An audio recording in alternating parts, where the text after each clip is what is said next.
Hello guys, അപ്പോഴേ നമ്മുടെ രാവിലത്തെ ഫുഡ് എന്തെന്നറിയോ? ഇപ്പൊ നമ്മൾ എവിടെയെന്ന് അറിയില്ല, പൂനെയിലാണ്. അപ്പൊ ഇപ്പം റൂമിലാണ്. രാവിലത്തെ ഫുഡ് എന്ന് പറയുമ്പോൾ അവലോസ് പൊടി, പിന്നെ നല്ല പഴമൊക്കെ, പഴത്തിന്റെ തൊലി അവിടെ കിടപ്പുണ്ട്. അങ്ങനെ നല്ല അവലോസ് പൊടിയും പഴമായിട്ട് ഇങ്ങനെ വിരകി ഇങ്ങനെ കഴിക്കണം. ഭയങ്കര ടേസ്റ്റ് ആണ്. ടേസ്റ്റ് നമ്മൾ കിടിലാണ്, ഒന്നും രക്ഷയില്ല. നമ്മള് വീട്ടിൽ നിന്ന് ഉണ്ടാക്കി കൊണ്ടുവന്നാണ്, കാരണം ഇവിടെ 4-5 ദിവസം ഇവിടെ ഉണ്ടല്ലോ. അപ്പൊ പിന്നെ ഇവിടുത്തെ ആഹാരവും നമുക്ക് സത്യം പറഞ്ഞാൽ പിടിക്കൂല. അപ്പം അങ്ങനെയൊക്കെയാണ് രാവിലത്തെ പരിപാടി. ഇവിടെ എന്നെ കൂടാതെ ഇവിടെ 2 പേരുണ്ട്. നമ്മളെ മിസ്റ്റർ ഇന്ത്യ ബിനീഷ് ബ്രോ.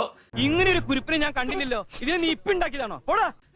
മസിലൊക്കെ കാണിക്കും, മസില് രാവിലത്തെ. എടാ നിന്നെ ബാക്ക് കാണിക്കാനല്ല പറഞ്ഞ, നിന്റെ 6 പാക്ക് കാണിയില്ലേ. അപ്പം ബിനീഷ് രാവിലെ വലിച്ചു കയറ്റാണ് അബലോസ് പൊടി. എങ്ങനെയുണ്ട് വിജീഷേ?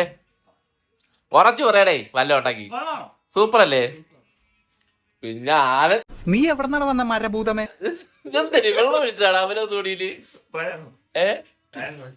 ഞാനെന്ത് 5 മുട്ട തന്നെ ചെറുക്കനായിരുന്നു ഡെയിലി. പക്ഷെ ഇന്നലെ 5 മുട്ടയാണ് കഴിച്ചിട്ട് വന്നത്. ഇന്ന് മുട്ടയ്ക്ക് പകരം അവലോസ് പൊടി. സാരില്ലടാ, നീ എവിടെ പരിപാടി അവതരിപ്പിച്ചാലും ഇത് തന്നെയാണല്ലോ നിന്റെ വിധി. പിന്നെ ആനന്ദ ഒന്നും നോക്കണ്ട, കാരണം ഇന്ന് വേറെ ആഹാരം ഇല്ലാത്തതുകൊണ്ട് ഇത് തന്നെ വലിച്ചു കയറ്റാണ്.